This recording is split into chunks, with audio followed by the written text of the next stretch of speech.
22 साल की रिया बिहार के अपने छोटे से शहर से एक नई जॉब के सिलसिले में पटना शिफ्ट हुई थी।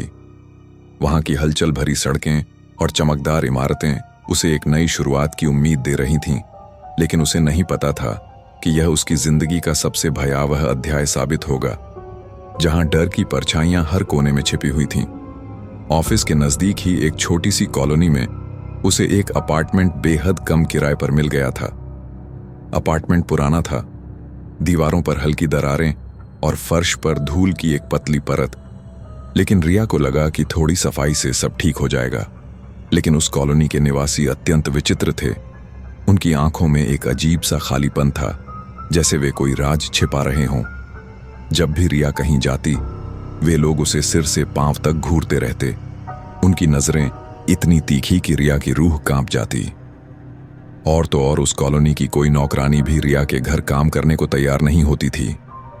वे बस सिर हिलाकर मना कर देती, जैसे वहां जाना मौत को दावत देना हो। रिया वहां के लोगों से थोड़ी असहज महसूस करती थी, लेकिन चूंकि वो अपार्टमेंट सस्ता था और ऑफिस के करीब था, इसलिए उसने इन सब बातों को नजरअंदाज कर दिया, सोचकर कि शायद समय के साथ सब सामान्य हो जाएगा। एक रात वो अपनी सहेली सोनिया से फोन पर बातें कर रही थी, हंसते बतियाते हुए अपनी नई जिंदगी के बारे में। अचानक सोनिया ने पूछा, री, ये बच्चे के रोने की आवाज कहां से आ रही है? इतनी दर्द भरी, जैसे कोई पीड़ा में तड़प रहा हो। रिया कुछ क्षणों के लिए खामोश होकर आवाज सुनने की कोशिश करने लगी, कान लगाकर चारों तरफ, लेकिन उसे कोई आवाज नहीं सुनाई दे रही थी, सिर्फ रात की सन्नाटे भरी चुप्पी। उस वक्त तो रिया ने इस बात पर ज्यादा गौर नहीं किया, सोचा शायद सोनिया को कोई भ्रम हुआ होगा। लेकिन जैसे जैसे दिन गुजरते गए, रात की वो अंधेरी घड़ियां और भारी होती गईं। जो भी रिया को रात में फोन करता, वो उससे यही सवाल करता कि उसके आसपास कोई बच्चा रो रहा है क्या, क्योंकि उन सबको किसी छोटे बच्चे के रोने की आवाज आती थी। एक करुण, दिल दहला देने वाली रुदन जो फोन की लाइन से गुजरकर उनके कानों में गूंजती। रिया को अब यह बात बेहद रहस्यमयी लगने लगी थी, जैसे कोई अदृश्य ताकत उसे घेर रही हो, धीरे धीरे उसके मन में डर का बीज बो रही हो। फिर एक रात कुछ ऐसा घटित हुआ जिसने रिया को बुरी तरह से आतंकित कर दिया, उसकी नींद हमेशा के लिए उड़ा दी। उस रात रिया गहन निद्रा में सो रही थी। बाहर हवा की सनसनाहट और दूर कहीं कुत्तों का भौंकना। रात के लगभग 1-4 बज रहे थे। तभी उसे किसी छोटे से बच्चे की जोर जोर से रोने की आवाज सुनाई दी, इतनी तेज और वास्तविक कि लगा जैसे कोई उसके बिस्तर के पास ही हो, जिससे उसकी नींद टूट गई, दिल की धड़कनें तेज हो गईं। पर जैसे ही उसने आंखें खोलीं, वो आवाज थम गई, जैसे कोई स्विच ऑफ हो गया हो। रिया ने चीख कर पूछा, कौन है? उसकी आवाज कमरे में गूंजी, लेकिन कोई उत्तर नहीं मिला, सिर्फ सन्नाटा। फिर अचानक से एक मंद सी हंसी की आवाज आई, ठंडी और क्रूर, जैसे कोई रिया का उपहास उड़ा रहा हो, उसकी कमजोरी पर हंस रहा हो। रिया ने उस आवाज की दिशा में देखा तो वो स्तब्ध रह गई, उसकी सांसें थम सी गईं। उसने देखा कि कोई बहुत छोटा सा बच्चा उसके कमरे के दरवाजे के पीछे छुपा बैठा है। उसकी आंखें अंधेरे में चमक रही थीं। रिया ने जैसे ही उसकी ओर देखा, वो बाहर की तरफ भागा। उसके छोटे पैरों की आहट फर्श पर गूंजी। रिया उसके पीछे दौड़ी, दिल की धड़कनों से तेज, पर उसे अपने अपार्टमेंट में कहीं कोई नहीं मिला। दरवाजे बंद, खिड़कियां सील। और जब वो अपने कमरे में लौटी तो उसके कमरे के आईने पर किसी छोटे से बच्चे के हाथों के लाल निशान थे, जैसे किसी ने खून से चित्र बनाया हो। और जब उसने ध्यान से देखा तो वो लाल रंग खून का था, ताजा और चिपचिपा। रिया बेहद भयभीत हो गई थी। उसके हाथ कांप रहे थे, मन में सवालों का तूफान उठ रहा था। सुबह होते ही सूरज की पहली किरणों के साथ उसने इमारत के बाकी निवासियों से इस बारे में पूछताछ की। उनकी आंखों में वही डर देखकर उसे पता चला कि उससे पहले एक बूढ़ी औरत उस घर में रहती थी। उसकी झुर्रियों वाली त्वचा और काली आंखें लोगों को डराती थीं। उसे कोई भी पसंद नहीं करता था, क्योंकि लोगों के अनुसार वो काला जादू करती थी, रातों में मंत्र पढ़ती और अजीब रस्में निभाती।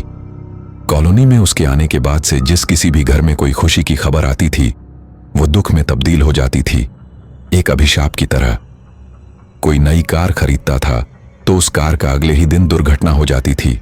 धातु के टुकड़े बिखर जाते, किसी को नौकरी में पदोन्नति मिलती तो उसकी सेहत इतनी बिगड़ जाती कि उसे नौकरी ही छोड़नी पड़ती थी, बिस्तर पर पड़े पड़े दर्द में तड़पते। और तो और वो बूढ़ी औरत बिना बताए लोगों के घर से उनके छोटे छोटे बच्चों को ले जाती थी और उनके साथ विचित्र बातें करती थी, जैसे कोई रहस्यमयी कहानी सुना रही हो। कई बार तो बच्चे उसके घर में सोते हुए पाए जाते थे, उनके चेहरों पर एक अजीब सी मुस्कान, जिससे शायद उसने बच्चों को नींद या बेहोशी की दवा दी हो। कॉलोनी वाले उससे बहुत त्रस्त हो गए थे, रातों की नींद हराम हो गई थी। कॉलोनी के सचिव ने उससे झगड़ा भी किया, चीख चीख कर उसे बाहर निकालने की धमकी दी, लेकिन उस पर कोई प्रभाव नहीं पड़ा। वो बस मुस्कुराती रहती। और एक बार तो किसी ने उसे पास के कब्रिस्तान से, एक कब्र से कोई मृत शरीर निकालते देखा, रात के अंधेरे में चुपके से, जिसे वो बाद में अपने घर ले गई, जैसे कोई खजाना हो। उसके बाद कुछ दिनों तक उसके घर से बहुत शोर आने लगा, मंत्रों की गूंज, धुएं की गंध, जैसे वो कोई बहुत बड़ी पूजा कर रही हो, कोई अंधेरा अनुष्ठान। और फिर एक सुबह उनकी कॉलोनी के सचिव का सिर काटकर हत्या कर दी गई थी।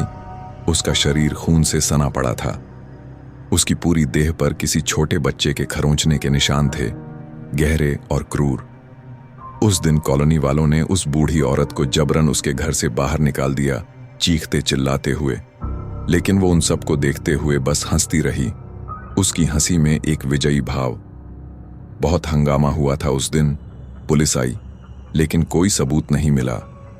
जब मालिक ने घर के अंदर जाकर देखा तो घर के अंदर बहुत सारा तंत्र मंत्र का सामान, काले कपड़े, हड्डियां, जड़ी बूटियां और एक छोटे लड़के का कंकाल मिला, सड़ा हुआ और भयानक। लोग कहने लगे कि उस रात उस बूढ़ी औरत ने काले जादू से एक कच्चा कलवा तैयार किया था, एक अधूरी आत्मा जो उसकी आज्ञा मानती, और उसी कच्चे कलवे ने उसे मारा था, बदला लेते हुए। इस घटना के बाद काफी समय तक वो घर खाली पड़ा था, लोग उससे दूर रहते, और उसके बाद रिया वहां रहने आई थी, अनजाने में उस अभिशाप को छूते हुए। यह सब सुनने के बाद रिया बहुत सहम गई थी। उसका चेहरा पीला पड़ गया, मन में एक ठंडी सिहरन दौड़ गई। वो अपने घर लौटी और कच्चा कलवा के बारे में इंटरनेट पर पढ़ने लगी। स्क्रीन की रोशनी में उसकी आंखें चौड़ी होती गईं। उसे पता चला कि जब साल भर से छोटे बच्चे की मौत हो जाती है तो उसकी देह जलाई नहीं जाती, बल्कि उसे दफनाया जाता है जमीन में सड़ने के लिए। कई काला जादू करने वाले लोग उसकी देह को जमीन से निकालकर उसकी देह पर कच्चा कलवा की साधना करते हैं, रातों में मंत्र पढ़ते, खून से रस्में निभाते, जिससे वो उस बच्चे की आत्मा को अपने वशीभूत कर लेते हैं और अपना मनचाहा काम करवाते हैं, जैसे हत्या या अभिशाप। रिया यह सब पढ़कर हतप्रभ हो गई थी। उसका दिल जोरों से धड़क रहा था। उसे यह सब बहुत ही भयंकर लग रहा था, जैसे कोई पुरानी किंवदंती जीवित हो गई हो। तभी अचानक से घर की बत्ती चली गई और घर में अंधकार छा गया, घना और ठंडा। एकदम से उसे सांस लेने में तकलीफ होने लगी, छाती पर कोई बोझ सा। उसे ऐसा लग रहा था जैसे कोई अदृश्य हाथ उसका गला घोंट रहा है, धीरे धीरे जीवन निचोड़ते हुए। पसीने से लथपथ वो रसोई में एक गिलास पानी लेने गई। उसके कदम लड़खड़ाते तो उसके हाथों से गिलास गिर गया, टूटकर बिखर गया। उसने जब रसोई की खिड़की में अपना प्रतिबिंब देखा तो उसके गले पर छोटे छोटे उंगलियों के निशान थे, लाल और सूजे हुए, जैसे किसी बच्चे ने उसका गला घोंटने का प्रयास किया था। उसकी छोटी उंगलियां दबाती हुईं। तभी उसे अपने कमरे से एक बहुत तेज आवाज आई, किसी छोटे से बच्चे के बहुत तेज रोने की आवाज, दर्द और क्रोध से भरी। वो कमरे में गई, दिल की धड़कनें कान में गूंजती तो वो आवाज कहीं ऊपर से आ रही थी। रिया ने ऊपर देखा तो उसके होश उड़ गए। उसकी चीख गले में अटक गई। उसकी अलमारी के ऊपर से उसे धीरे धीरे 2 हाथ बाहर आते दिखे, छोटे, सड़े हुए, और फिर एक बहुत ही विकराल सा दिखने वाला बच्चे का चेहरा दिखा। उसकी आंखें खाली गड्ढे जैसी। ऐसा लग रहा था कि उस बच्चे का पूरा शरीर सड़ चुका है, मांस लटकता हुआ। उस बच्चे के नुकीले दांत और लंबे काले नाखून थे, जैसे किसी राक्षस के। रिया को समझ आ गया था कि यह उसी बच्चे की खतरनाक आत्मा है जिसे वो बूढ़ी औरत घर लेकर आई थी, एक कैद आत्मा जो अब मुक्त होना चाहती थी। वो रिया को देखकर बहुत ही भयानक तरीके से मुस्कुरा रहा था। उसकी मुस्कान में पीड़ा और बदला। इससे पहले कि वो कुछ कर पाती, वो बच्चा रिया के ऊपर कूद पड़ा, उसके नाखून हवा में चीरते हुए। रिया ने तुरंत घर का दरवाजा खोला और लिफ्ट की तरफ भागी। उसकी सांसें फूलती हुईं। क्रिस पर लिफ्ट बंद पड़ी थी, जैसे कोई उसे रोक रहा हो। उसने अपने घर की तरफ देखा तो बैठक कक्ष में वही भयानक बच्चा खड़ा था जो धीरे धीरे उसके निकट आ रहा था। उसके कदमों की कोई आवाज नहीं। रिया ने घबराकर अपने पड़ोसी के घर की घंटी बजाई, जोर जोर से, पर कोई बाहर नहीं आया। शायद वे पहले से जानते थे। तभी रिया का फिर से दम घुटने लगा, जैसे कोई उसकी गर्दन दबा रहा हो। वो किसी तरह भागकर अपनी कॉलोनी के फाटक पर पहुंची, ठोकरें खाते हुए। तो सुरक्षा गार्ड उसे इस हालत में देखकर सतर्क हो गया। उसका चेहरा चिंता से भर गया। गार्ड को लगा कि शायद कोई गुंडा कॉलोनी में घुस आया है, इसलिए वो रिया के अपार्टमेंट की तरफ दौड़ा, टॉर्च जलाते हुए। इससे पहले कि वो उस सुरक्षा गार्ड को कुछ कह पाती, रोक पाती, वो सुरक्षा गार्ड ऊपर जा चुका था। कुछ ही देर में रिया को उस गार्ड की चीख सुनाई दी, दिल दहला देने वाली, जैसे कोई उसे फाड़ रहा हो। वो पीछे मुड़ी तो उसने देखा कि ऊपर से कुछ नीचे गिरा है, एक थप की आवाज के साथ। वो उसी सुरक्षा गार्ड की लाश थी, खून से सनी, गले पर वैसे ही निशानों के साथ जैसे रिया के गले पर थे, गहरे और घातक। और ऊपर उसकी बालकनी में वही डरावना बच्चा था, खड़ा मुस्कुराता। पर इस बार उसकी आंखों से खून बह रहा था, लाल धाराएं बहती हुईं। पूरी कॉलोनी में कोलाहल मच गया, लोग जाग गए, चीखें और रोना शुरू हो गया। सूरज उगते ही सुबह की रोशनी में एक पंडित को बुलाया गया, जिसकी आंखों में अनुभव की गहराई थी। पंडित ने बताया कि काला जादू करने वाली बूढ़ी औरत तो चली गई, लेकिन उस अपार्टमेंट में अभी भी उस छोटे से लड़के की आत्मा कैद है, जिसे उसने कच्चा कलवा बनाया था। और वो एक बहुत ही खतरनाक आत्मा है, पीड़ा से भरी, बदला लेने को तड़पती। रिया ने उसी दिन वो अपार्टमेंट छोड़ दिया और कहीं और स्थानांतरित हो गई, अपनी जिंदगी को फिर से संवारने की कोशिश में। आज उस अपार्टमेंट को सदा के लिए सील कर दिया गया है, ताले लगे, कोई नहीं जाता वहां।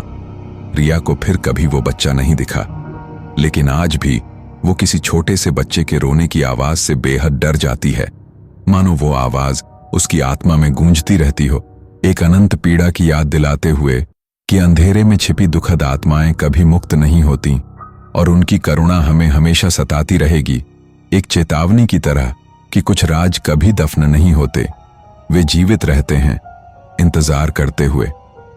दोस्तों, आपको यह कहानी कैसी लगी हमें कमेंट करके जरूर बताएं।